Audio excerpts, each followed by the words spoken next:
On set. Ready? Come on, Smith, get in there, Billy! 6, 21. The winning moment. It's something we all dream about. No matter what task we choose, we want the opportunity to do our best and to enjoy the recognition that comes from a job well done. To realize this moment of triumph takes planning, training, determination, and desire. Welcome to the National Roofing Contractors Association's program on tear-off and job setup for low-slope roofing. At first glance, you may not think low-slope roofing has much in common with sports such as football or baseball. Well, let's take another look. Job setup and tear-off for a roofing project takes careful planning. And a roof mechanic trains hard to develop the necessary skills to perform these tasks. But it takes more than skill and the right equipment to win. It takes teamwork to build success and ensure safety. In this program, you'll have the opportunity to learn a lot about the skills and craftsmanship that will help you become a professional roof mechanic and a valuable member of a winning team.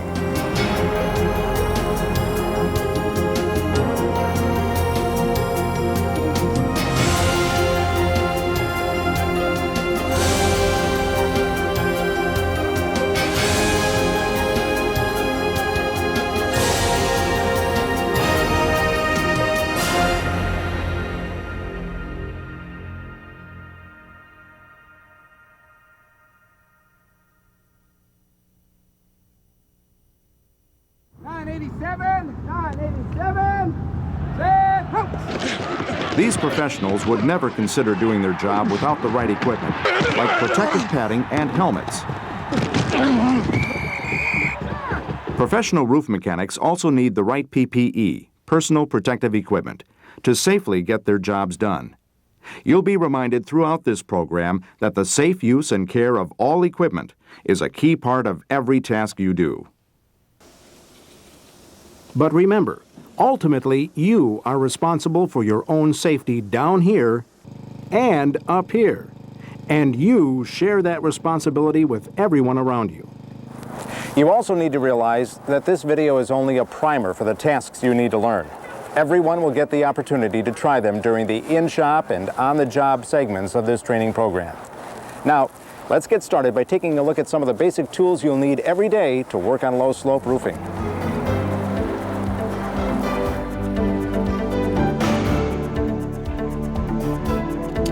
To start, there are several common tools you'll need for everyday tasks on nearly all low-slope roofing jobs. They'll make up your own personal toolkit. Your student manual lists these tools, and your supervisor will show you what you'll be using. You'll find other familiar tools on the roof as well, like brooms, mops, rollers, and squeegees. Most of these tools do not appear dangerous by themselves, but they can be when used on a roof. Always remember your PPE, like gloves when using a knife, or eye protection when nailing. Always work safely, even when doing the simplest of tasks. Speaking of safety, let's look at some electric tools you'll be using and a few tips for their safe operation. On many roofing jobs, you'll see one of these, a portable electric generator. They're used to operate all kinds of electrical equipment. If the generator runs out of fuel, give it a few minutes to cool down before you try to refuel it. Never fill a generator or any power equipment with fuel while it is hot or running. Make sure you use an approved safety fuel container. It's specifically designed to store fuel safely, and a funnel to minimize spillage. Also, keep a fire extinguisher nearby when you're refueling. Many generators today have a built-in ground fault circuit interrupter, or GFCI. Check yours, and if it doesn't have one, you'll need to use a portable GFCI plugged in at the power source. It's also a good idea to use one when plugging directly into a building's power outlet. Extension cords must have proper 3-prong grounding plugs at each end and be rated for the equipment you're using. GFCIs and properly grounded extension cords help to reduce the risk of electric shock when operating electric tools and equipment. Roof mechanics rely on a lot of electric power tools for low-slope roofing projects. Electric drills are used to drill through wood, steel, and concrete. And with special attachments can be converted into different types of screw guns used to drive a variety of fasteners. And always remember your eye protection when using an electric drill of any kind. Circular and reciprocating saws are used a lot in roofing. Before using any saw, be sure the blade is sharp, fits tight, and is the correct type for the material being cut. Allow plenty of slack in the cord so the saw moves freely, and don't force the cut, or the saw can kick back and cause serious injury. Check all electric tools and equipment for damage before use. If damaged, don't use it, and don't try any temporary fix like taping over a cut cord. Red tag the equipment and remove it from service. There are roofing tasks where you'll use power tools and equipment that aren't electric. For example, this powder-actuated fastening tool uses a bullet-like powder cartridge and fastener to secure materials into steel or concrete. Hand torches are used for a variety of roofing tasks. They burn liquefied petroleum gas, commonly called propane gas, for fuel. Together with a pressure regulator and hose, the propane tank assembly is used to supply and control propane gas fuel. Propane fuel is used to operate several kinds of low-slope roofing equipment. You will learn more about the different types of equipment in other NRCA training programs. But let's take a closer look at propane tank assemblies and how to safely use them. The propane gas stored in these tanks is in a liquid form under extremely high pressure. There are two kinds of propane tanks: liquid and vapor withdrawal. A liquid withdrawal tank has a male connection fitting on top. A dip tube extends from this fitting to the bottom of the tank, where it draws the fuel in its liquid form. This liquefied gas can only fuel vaporizing burners, the type generally used to heat bitumen in kettles and tankers. A vapor withdrawal tank has a female connection fitting on top and does not have a dip tube connected to it. The propane is drawn from a pocket of gas that forms in the top of the tank. The vaporized gas can then be used to fuel burners such as this hand torch. Before using propane-fueled equipment, you must learn the proper way to connect the components, test all connections for leaks, light the equipment safely, and adjust the gas flow pressure.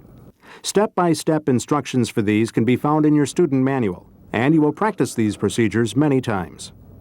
There's one very important safety tip to remember when working with propane tanks.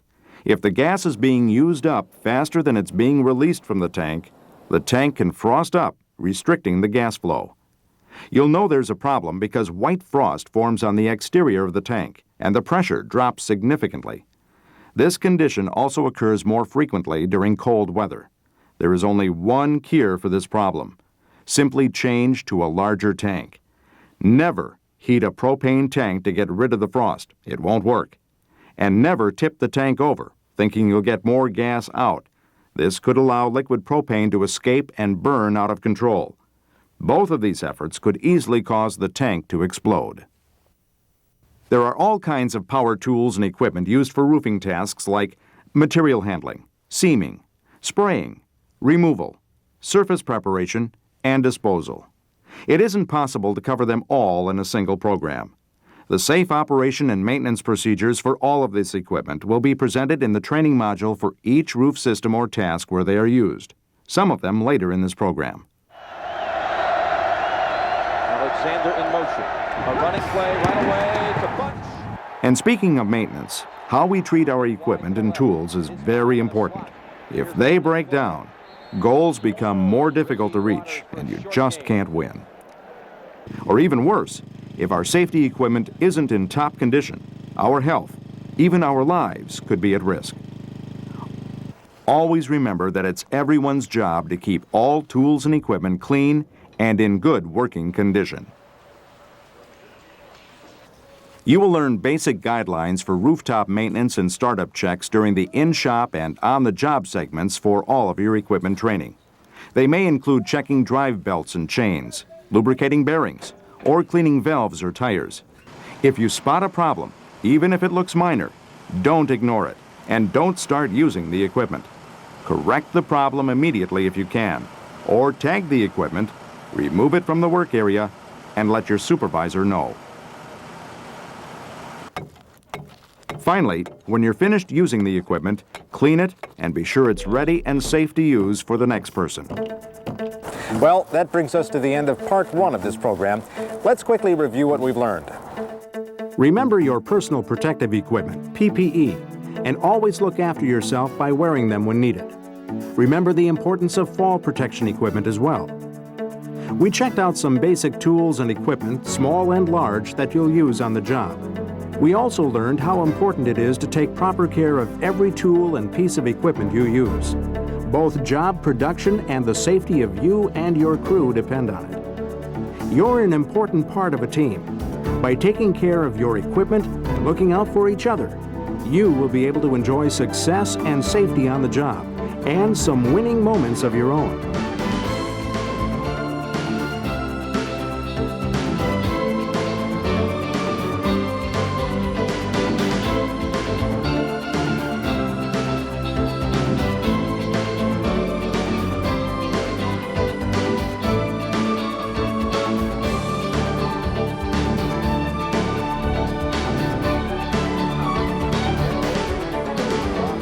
Preparation.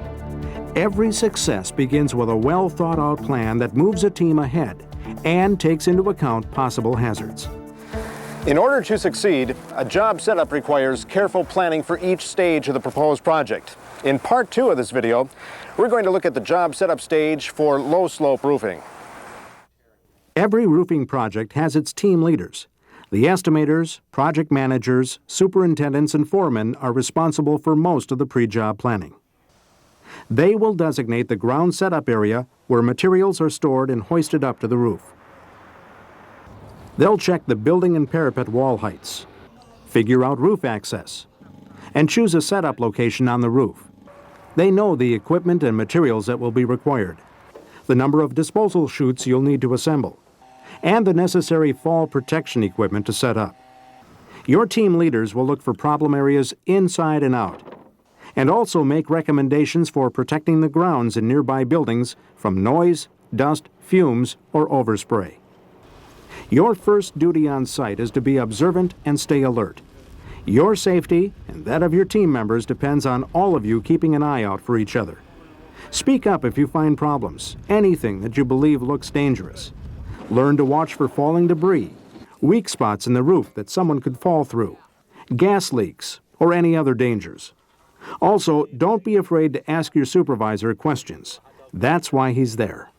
Any ideas you have to help your team work safer, faster, or better are always valuable. Now, let's get the job set up. The first step is to get on the roof, usually with a ladder. If you have trouble with a large ladder, ask for help. Make sure the ladder is in good condition, and if it's not, don't use it. Tag it, remove it from service, and set up another ladder. You will learn more about ladder setup procedures in your workbook and get a chance to practice during in-shop training sessions. Here's another way to get on many roofs. The roof hatch or scuttle can give you access to the roof. Just be sure to protect the interior flooring from dirt, debris, bitumen, and adhesives. Keep access doors closed so that dirt and irritating fumes don't leak into the building. And change in and out of your work boots before walking through the building interior. Let's move back outside and look at the ground setup. To protect yourself from falling objects or debris while you're on the ground, always wear your hard hat. Overhead protection canopies may need to be set up if work on the roof is close to public sidewalks and building entrances or exits. Bitumen spills or falling debris can damage sidewalks, driveways, landscaping, walls, and windows.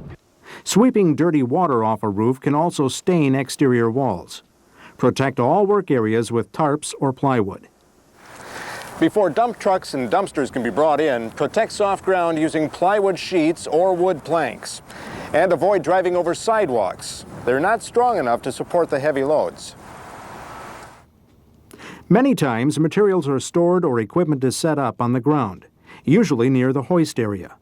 To keep the general public out, close off this area and the area around dumpsters, with plenty of room to spare using brightly colored warning flags and cones. If you're using a kettle or tanker for your low-slope roofing job, be sure to set it up on firm ground.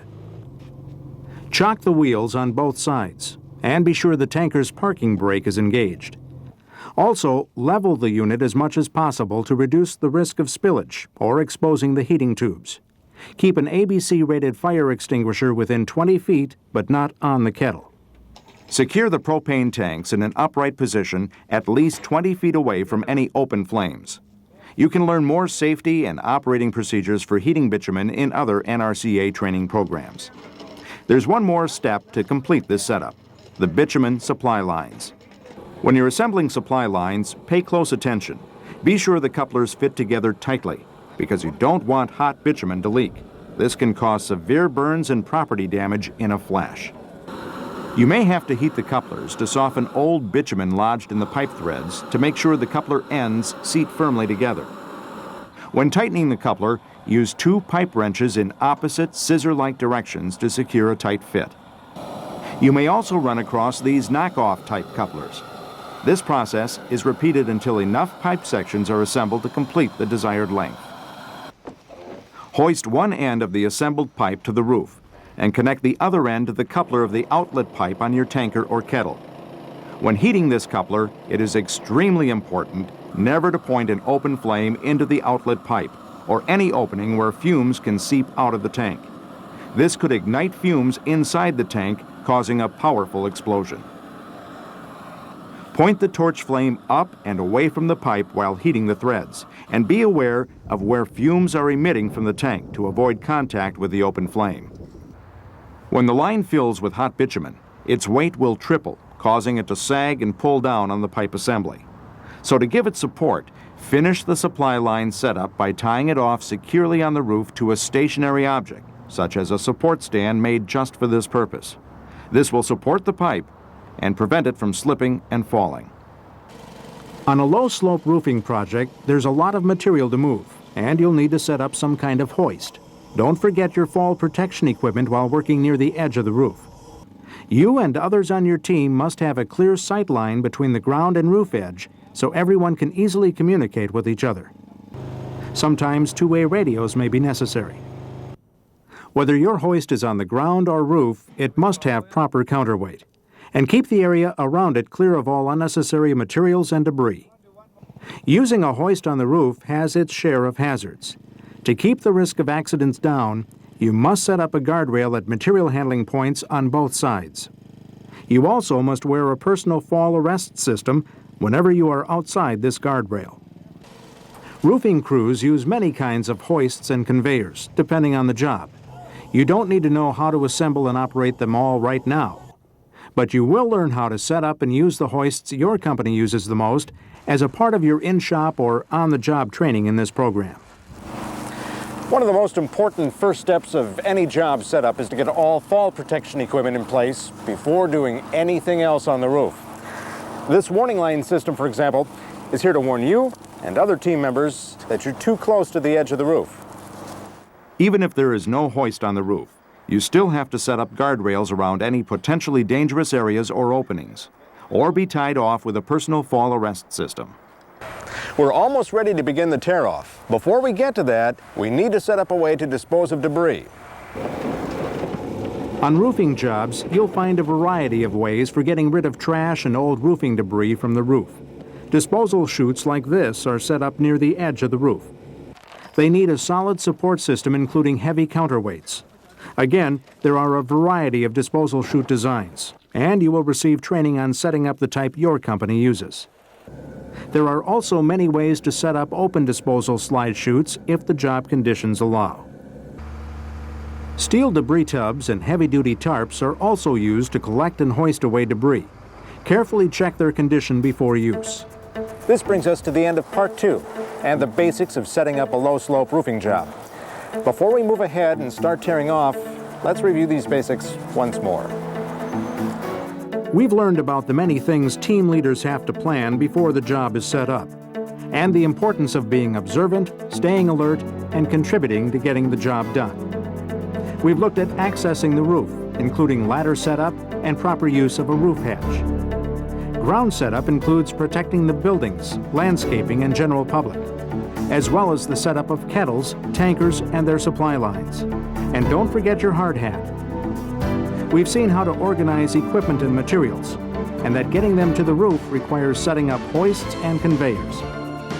Remember that setting up all fall protection equipment must be the first task once you're up on the roof. And finally, what you need to set up for removal of roofing trash and debris, including disposal chutes, slides, or hoisting it away in steel tubs or heavy-duty tarps. The success of a low-slope roofing project often depends on how well you and your team perform the setup. That also means doing your part to maintain safe working conditions. Attention to detail now will prevent setbacks and injuries later.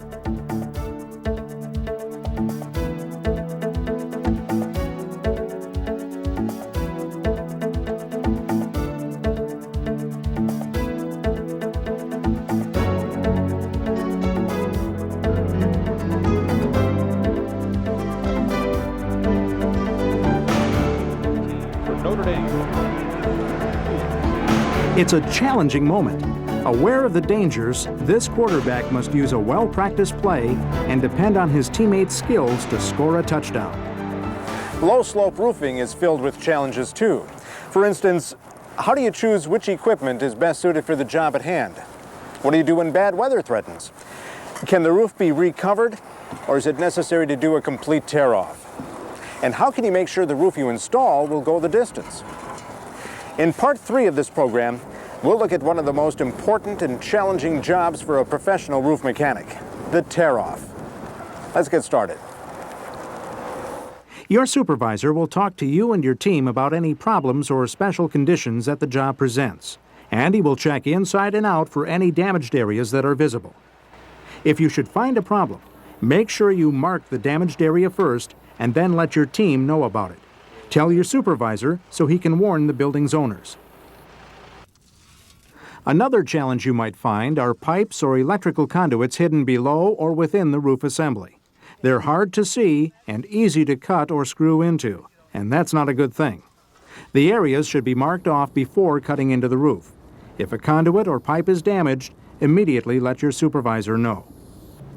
Unexposed electrical conduits and gas pipes can also be found buried in the insulation above wood plank or concrete roof decks. Your next job is to protect the interior roof drains and scuppers from debris or damage. Block the drain using a brightly colored plastic cone inserted upside down, or rigid materials large enough that they can't slip down the drain pipe. And make sure you remove this drain protection at the end of the day. If there's a storm, the blocked drains could cause the roof to flood and possibly collapse. There is one last thing to protect before starting the tear-off: you. This face wrap will help keep dirt and dust from irritating your skin and lungs. And you can use this special cream to reduce skin irritation when removing old coal tar materials. Now you're ready to start the tear-off. The first step may be to remove any loose aggregate surfacing. If there's just a small area, you can use a broom or shovel. When there's a lot of aggregate, this powered sweeper will do the job. If you decide to use a sweeper, don't operate it within 6 feet of the roof's edge. It's very powerful and could knock you over the side. This method can also create a lot of airborne dust and debris, and eye protection is a must for everyone around. You may have to slightly dampen the aggregate surface to help keep the dust to a minimum. As with all powered equipment, be sure to complete a maintenance check for the entire machine before starting the engine. Push the aggregate into evenly spaced piles that are not too large and heavy, where it can be shoveled into containers and removed from the roof. For larger aggregate removal jobs, a power vacuum system is sometimes used. Mother Nature, she's full of surprises. There's enough to do on a low-slope roof without trying to second-guess the weather. So here are a few things to keep in mind before you start to cut open an old roof. Be sure you have a sense of what the current weather forecast is and predictions for the next couple of days. If you're not sure what the workday weather will bring, tear off only small areas at a time and close them in before cutting more. Do not tear off more roof area than can be covered watertight by the end of the same day. In other words, never bite off more than you can chew. You can choose from 4 kinds of cutting tools, from a simple knife to roof cutters powered by small engines connected to carbide-tipped steel blades. If you're cutting a single-ply membrane, you can usually cut it with a knife and fold or roll it into bundles you're able to safely lift and dispose of. But for old built-up and modified bitumen roof systems, you'll need something a little more powerful, like this, a power roof cutter, or a handheld power cutoff saw like this. It can reach places a larger cutter can't. A roof mechanic can also use this, a simple axe, to cut up an old roof assembly. It's also handy for removing old vertical flashings. All roof cutting equipment, even the axe, requires maintenance. Keeping the equipment clean and the blades sharp will make cutting tasks much easier and safer. And don't forget the rooftop maintenance for all power equipment too. Here's another tip. Try to begin your tear-off near the part of the roof that's furthest from your disposal site. You won't have to walk over new membrane every day. To start using a power roof cutter, be sure the blade is set at the correct depth. It has to cut through all of the old layers of roofing, yet avoid slicing into the deck itself. The old roof system may also have a tapered insulation, requiring changing the cutting depth in different areas. If the old system is excessively thick, it may require multiple cuts at more shallow depths. You'll learn how to adjust this setting during your in-shop and on-the-job training. Once you have adjusted the cutter, try a sample cut and inspect the depth. It's okay if you need to make a few adjustments to get it right. There may even be times you only cut and remove one layer at a time, so it's always better to undercut than overcut. Cut the roof area in a checkerboard pattern, finishing all cuts in one direction first, then make all cuts in the cross direction. Be sure to cut the old roof into sizes you can safely lift and will fit easily into the disposal chute you have set up. Cutting the pieces too large means they may be too heavy or could jam inside the disposal chute. This could cause debris to back up inside the chute without notice, thus overloading the weight capacity, causing it to collapse. Be sure to use proper lifting techniques when removing old materials from the deck. You can learn more about them in NRCA's Introduction to Safety training module. If necessary, don't hesitate to use one of these tools to lift and separate the old roofing from the deck. You're bound to come across a stubborn piece of roofing. When you do, use an axe to break it up. Don't try to force or tear up a piece that is too large. Or if the old roofing is really stuck to the deck, use this power tear-off machine. It's easier, safer, and less tiring than struggling with old roofing. You're already familiar with the field and the flashing, the 2 areas that make up a low-slope roof. Well, like the field, these flashings also have to be removed when you tear off an old roof assembly. Before you remove a flashing, check with your supervisor to see if copings, counter flashings, gutters, or scuppers should be removed. Get rid of all debris as soon as you can. Don't let it pile up in one place, or it could overload the roof. Keeping the work area clean is important for a safe work environment and good production. As you dump into a disposal chute, check that the debris is not piling up too much in one spot in the disposal container below. The outlet of the chute may need to be moved to avoid debris backing up or spilling over the container. When you need to move debris and materials around on a low-slope roof, you can choose from several types of transport. There are single and double-wheeled wheelbarrows, powered buggies with dump carts, or motorized vehicles with dump carts or trailers. By now, you know the drill. Make sure fall protection equipment is in place whenever you're dumping old materials. Once the old roof system is completely removed, carefully inspect for any defective or damaged deck materials. They must be repaired or replaced now, before you begin to install the new roof system. In order for the new roof system to be properly attached, the surface of the deck must be smooth, clean, and dry. A powered blower can help speed up this task. Also, remove all debris from the flutes of a metal deck. When you're tidying up, check for things that don't belong there, like fasteners sticking up or small pieces of debris. Take care of these things as you move along, leaving behind a smooth, clean surface. There. Now the tear-off is complete, and it's time to get the area back to a watertight condition. Sometimes a temporary roof membrane is installed, but usually installation of the new roof system will begin. But before you go for the day, it's very important to tie off a secure seal between the old membrane and the new roofing materials. There is always the potential for moisture to enter the roof system, whether from a bad storm or a heavy dew. So never leave a roof open or unprotected overnight. To achieve a tight seal, the old membrane surface must be cleaned and prepared.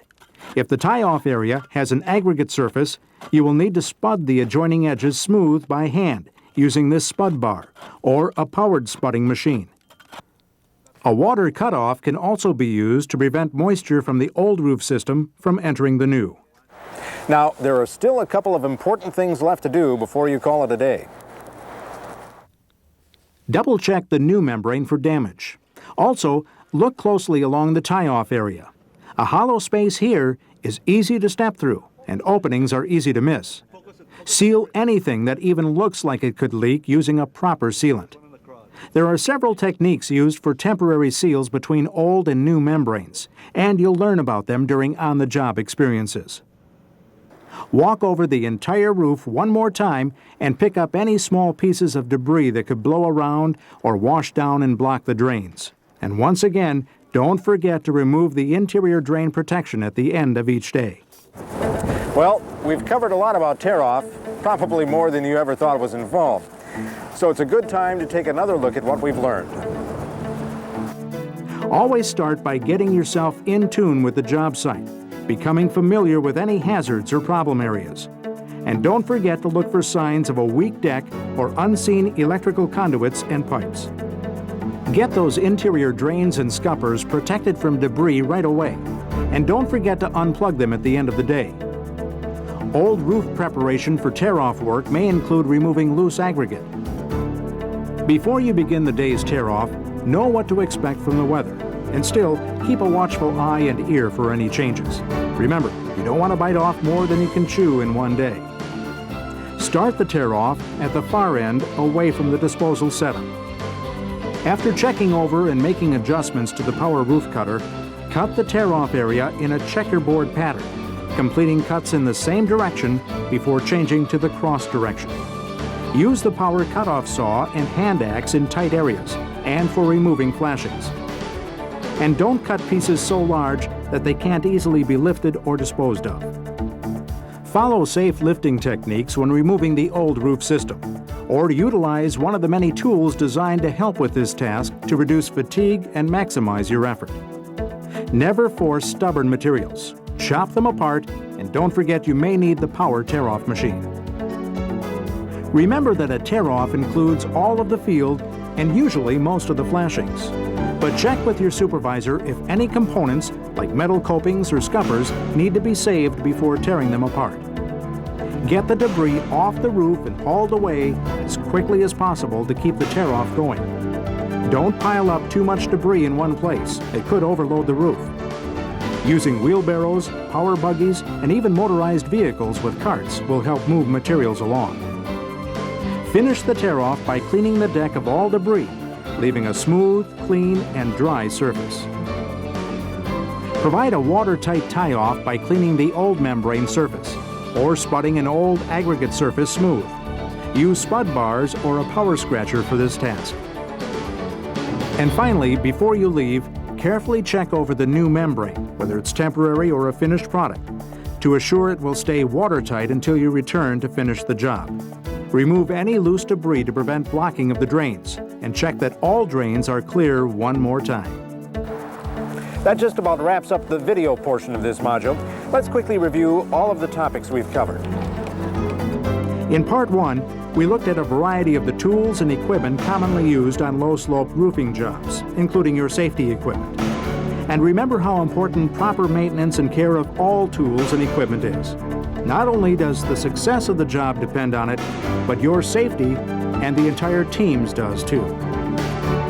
In Part 2, we looked at job setup, including fall protection, how to prepare ground and roof areas for the job, and how to safely hoist, load, and move equipment and materials around. In Part 3, we learned about tear-off, one of the most challenging and important stages for many low-slope roofing jobs. We also looked at some tips for maintaining the work site to minimize risks to you, your team, and the building. Roofing is a challenging and rewarding career. To succeed takes training and commitment. We hope this video has helped you become familiar with the basics of equipment, setup, and tear-off for low-slope roofing. The NRCA has many other programs to help you develop your skills, so keep learning. And enjoy some winning moments of your own.